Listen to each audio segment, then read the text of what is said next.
All right, we on the hour. Let's get started. Clerk, call the roll. Senator Albritton? Here. Senator Chambliss? Senator Beasley?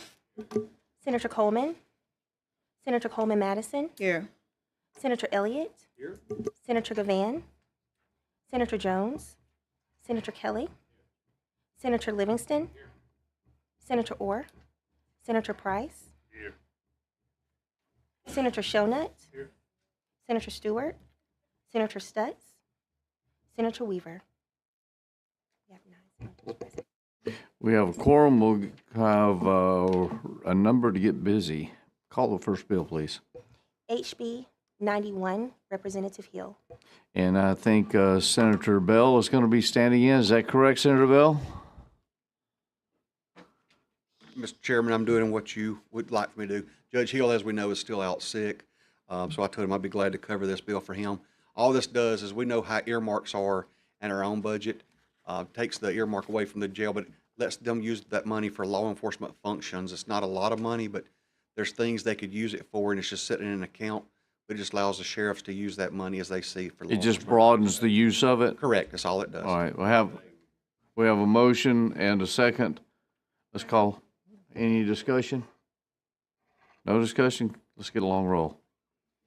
Senator Albritton? Aye. Senator Chambliss? Aye. Senator Beasley? Senator Coleman? Senator Coleman Madison? Senator Elliott? Aye. Senator Gavan? Senator Jones? Senator Kelly? Senator Livingston? Senator Orr? Senator Price? Aye. Senator Shonut? Senator Stewart? Senator Stutz? Senator Weaver?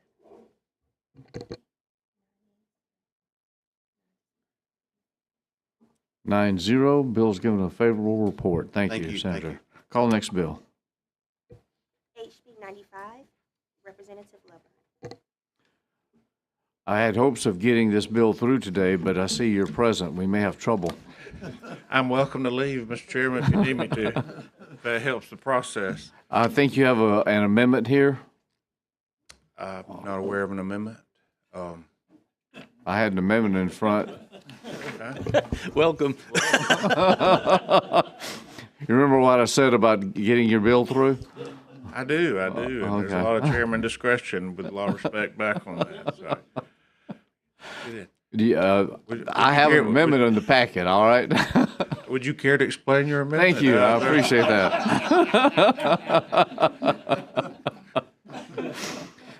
This amendment does, as we go through, this basically allows the probate judge to use the people that he has already on staff without hiring any further individuals. That's basically what the amendment does. I certainly want to use good discretion with the state's dollars, just like this committee would, and certainly would entertain your amendment. And All right, I would move for adoption. We have a motion and a second. Any objection to using the previous role on the amendment? I see. All right, using previous role with the addition of Senator Coleman and Senator Stewart and Senator Gavan. So our current role now gives us what, 12? All right, 12-0. Amendment is adopted. Tell us about your bill now as amended. yes, sir. This bill, as amended, would establish post-election audits for our general elections in the state. Each county judge of probate will work through the canvassing committee to select one precinct to at random to audit process. This would not change the result of any election, just audit our process using our machines to make sure everything's working appropriately. All right, I'd move for adoption of the, for a favorable report on the bill. We have a second. We have a question, Senator. Do they not check these machines prior to? There is a inspection period prior to. This would just be post-election to use, if, say, a machine was used, a different machine would be used with that precinct to run a count, just to make sure the count matches, just in that one precinct. And if it identifies a problem, it makes sure it can be corrected before the next election. So how would they select? I know this is a random selection of boxes or machines. Yes, ma'am. The canvassing board for each county will meet on the second page, line 30. It spells out the noon, the second Friday after a county and statewide general election, shall randomly select at least one precinct, excluding absentee and provisional ballots, and at least one statewide county race to be audited by the judge of probate. So, but it could be more that they decide. They could, yes, ma'am. But they'd still have to use the people they have employed and already in use by the chairman's amendment, and could take the other precincts and do this post-election audit. So is there any criteria why a particular, but you said at random? Well, it would be by this canvassing board, which would be, understanding, be the sheriff, the probate judge, and your circuit clerk for each county. So that's one box throughout the county? Yes, ma'am, for a general election.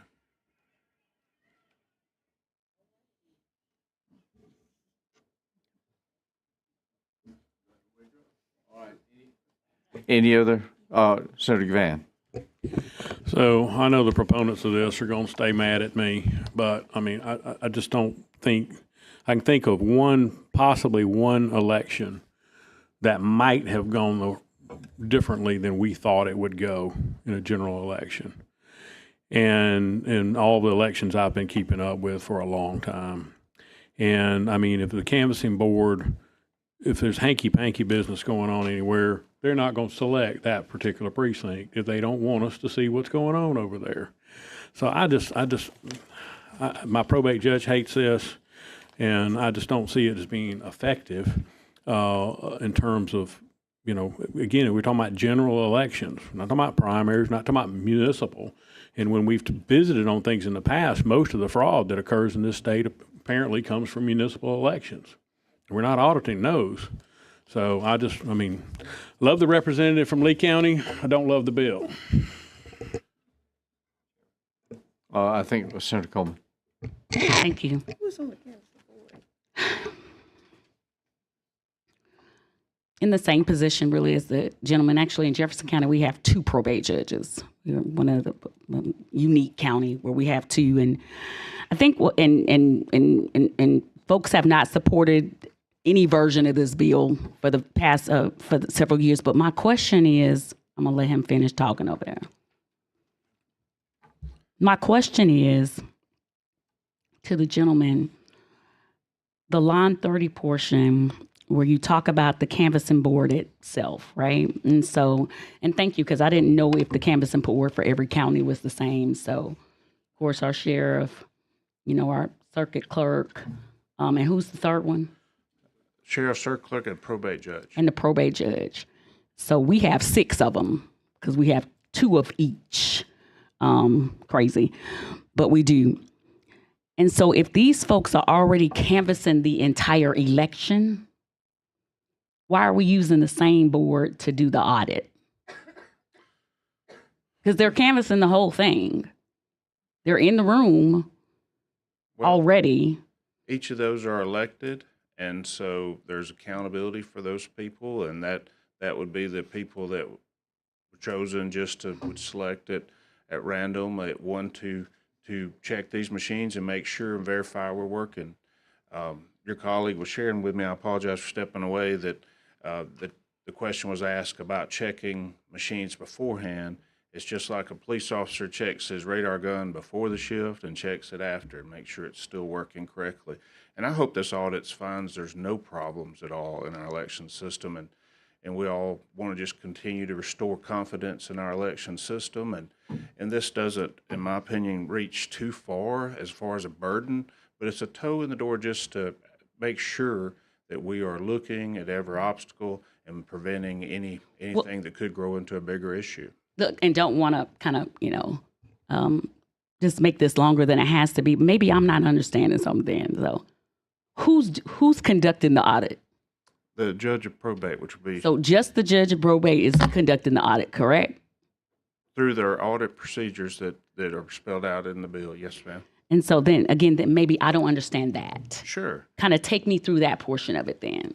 All right, so down to section 46, to begin the audit process, the voted ballot containers subject to the audit shall be delivered unopened and still sealed in the original containers to the inspectors in charge of the audit by the custodian of the ballot containers, along with any other necessary election materials, including electronic data. Post-election audit shall commence no earlier than 31 days following the statewide general election or the expiration of that time.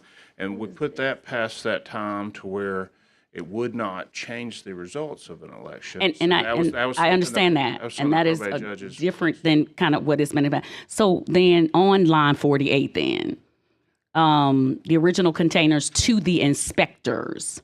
Who are the inspectors?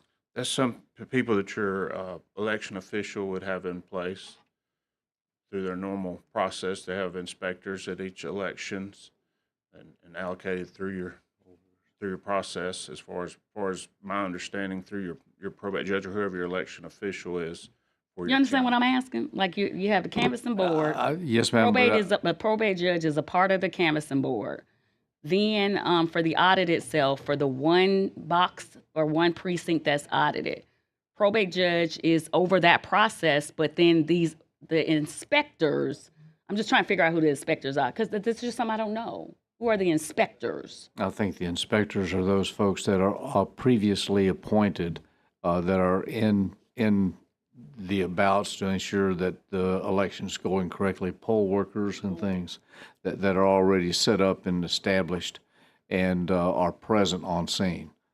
And those are the ones that would be the one. And plus, keep in mind, this is not checking the ballots. This is really a checking of the machine. And it's simply taking a separate machine and taking the ballots from a machine and making sure that the count, the number is the same. And who picks the inspectors again? Well, that's done through a process through the probate judge mostly, yes. Okay, so the same elected official. He's the elected official Right. in charge of conducting elections. Right. So the same elected official, because I'm just going by what the gentleman said, too, all three of those on the canvassing board are elected officials. That's what he said. Right. But then the elected official still is picking the inspectors. Just making a point. Okay. Sure. Thank you. I think Senator. I'm good. You're good. Okay. Go ahead. She already had a turn, but all right. Go ahead, Senator Coleman. Just for clarification, following up on Senator Comas, are they taking the ballots out and recounting them, running them back through the machine? So, okay, you got a count on the machine, you got your tape that tells you what it is. So these people, I'm trying to understand the process, will take these particular ballots out and run them through the machine again to verify. Is that what it is? It just has to be a different machine. So you have the batch that comes out of every machine. They would just take a different machine and run it and just make sure the numbers come up to the same number of ballots.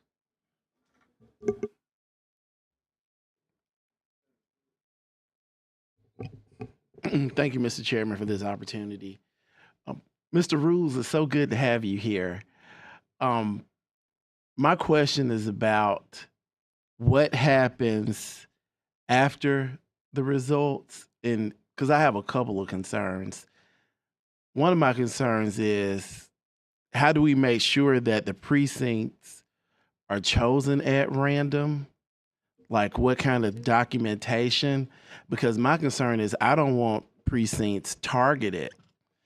And so And another question is like, what's the origin of this bill? Is it because you've seen a lot of voter fraud, or what made you think this bill was necessary? And another question, You sound like a lawyer. yeah, could these results be used, the audit findings be used in court? Because I'm concerned that there could be some misinformation as a result of the results. We have a lot of If I might jump in on that, you don't have, that is one reason we're holding this after the election and after the appellate level is complete. The decision's already rendered. So there would not be a court action involved with this. This is simply a matter of checking to ensure that the machines are operating as they should and trying to discover a mechanical or electronic error. Yeah. That's what this is. well, how do we substantiate if the precincts are chosen at random? Well, that's where the human trust factor would come in through those elected officials that serve on that canvassing board. We could do it by lottery, but that's illegal. Good. That's a great point, Mr. Chairman. And, I'm trying to do something about that. and your questions about the process, a lot of rules fall under the Secretary of State for the rules for elections, and this report would go back to the Secretary of State. And the chairman's absolutely correct. This is just to make sure we don't have a problem with a machine that is given the wrong count.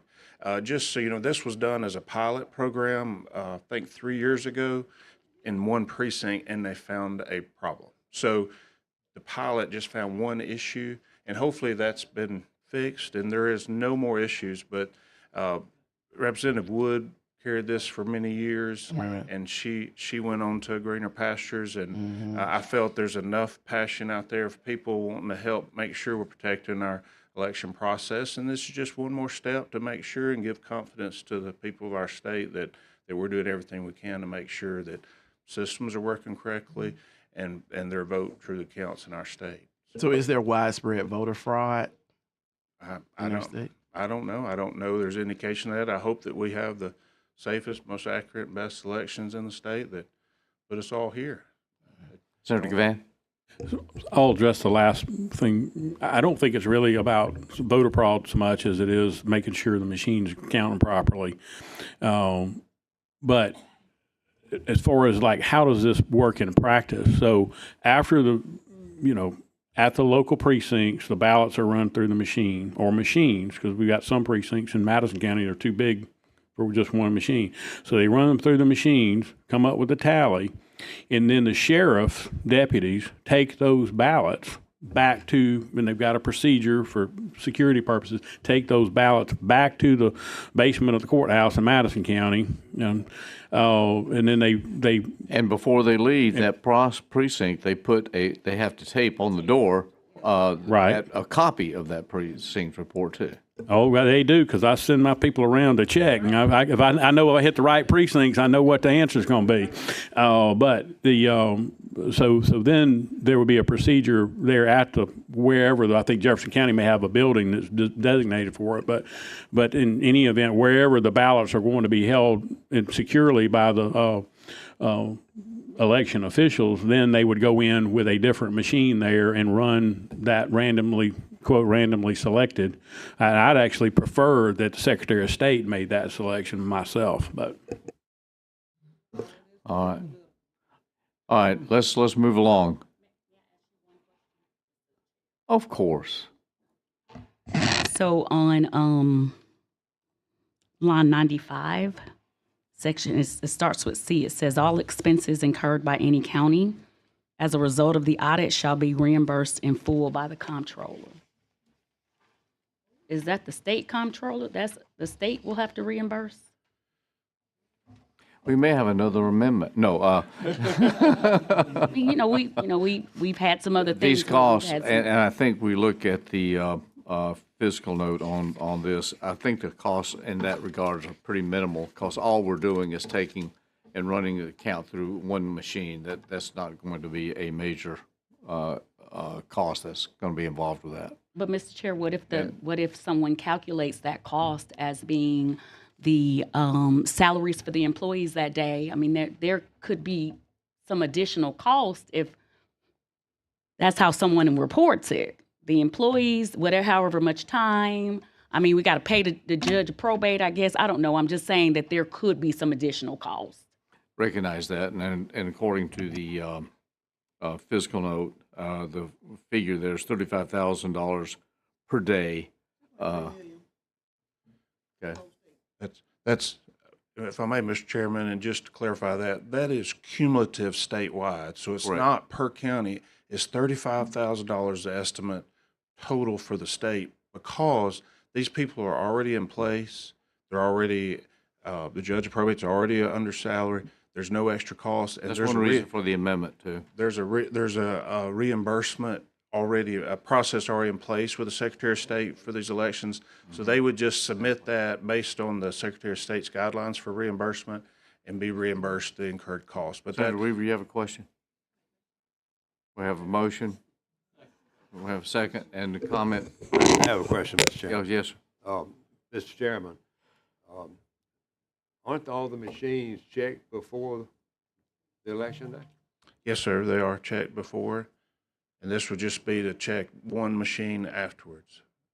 After they're checked and they're all valid machines? After the Why would you election. want to have a post-election audit? This bill's been up for the last 5 years, been defeated every year.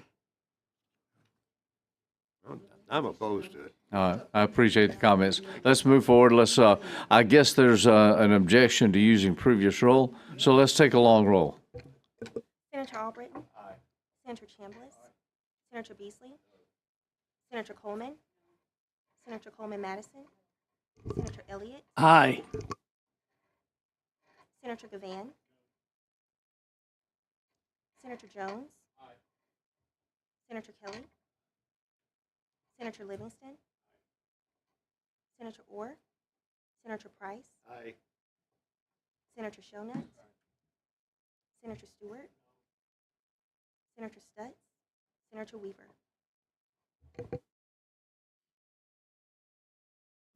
Votes 9-5. Bill's given a favorable report as amended. Thank you. Thank you, Mr. Chairman, members of the Appreciate it. committee. Call the next bill.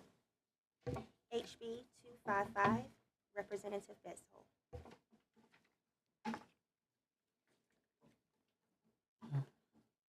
Brett, welcome, Representative Bledsoe. You're welcome. I'm handling this bill for him in the Senate, so I might handle it today. This takes the crime victims, moves it from 1 year statute of limitations on filing to a 2-year statute of limitations on filing. That just extends the time and opportunity. Is that correct? Correct. Sometimes they don't know, they don't have the information in the 1 year. We got it. It just extends that out. We have a motion for approval. We have a second, Senator Weaver. Let's take a long roll. Senator Albritton? Aye. Senator Chambliss? Aye. Senator Beasley? Senator Coleman? Senator Coleman-Madison? Senator Elliott? Senator Gavan? Senator Jones? Senator Kelly? Senator Livingston? Senator Orr? Senator Price? Aye. Senator Shonut? Senator Stewart? Senator Stutz? Senator Weaver? Bill's given a favorable report, 14-0. Call next members. bill. HB 31318, Representative Keel.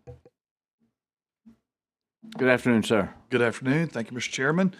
This bill creates a parental notification system if a minor is pulled over for a traffic violation.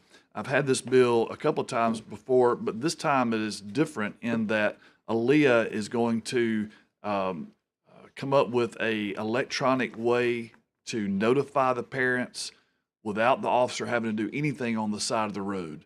And so it's a much cleaner way to do this. The parent can opt in. It won't cover every child automatically. They opt into this system. We have a motion for favorable. We have a second. Who's did the second? Okay. Any discussion? Question. We have a question. I have a question relative a parent choice to opt into the system. Explain how that works, and explain how it works when it comes down to a fairness issue as opposed to one parent who did not opt into it and the other one who did, but both violation of children have violated the law in some way. So both parents would have to opt in. So there is an online portal. You would use the information off of your driver's license or identification to set up that online portal. Then you would use your child's new driver's license or learner's permit, whatever it might be, to enter in that information. And then if that driver's license receives a citation, it notifies the parent. Okay, I think that's a great idea. Let's talk about the parent that didn't opt into it. If they fail to opt in, they wouldn't get notified. But the infraction will still be there.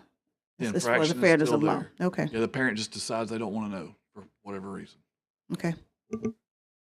Any other questions, comments? Any objection to previous roll? I'm just glad this wasn't available when I was younger. Same. Was that an objection? All right, all right. No objection. Bill's given a favorable report. Thank you. Thank you, Mr. Chairman. Mr. Chair, I know we're adjourning. I do want you to go back and look at your amendment on 95, just when you get a chance, because it says the judge of probate may use an inspector or any poll worker that was previously appointed. It doesn't say that they have to. But then we also had another provision about the comptroller, just FYI, that's it, you know. I ain't telling you what to do with your budget, but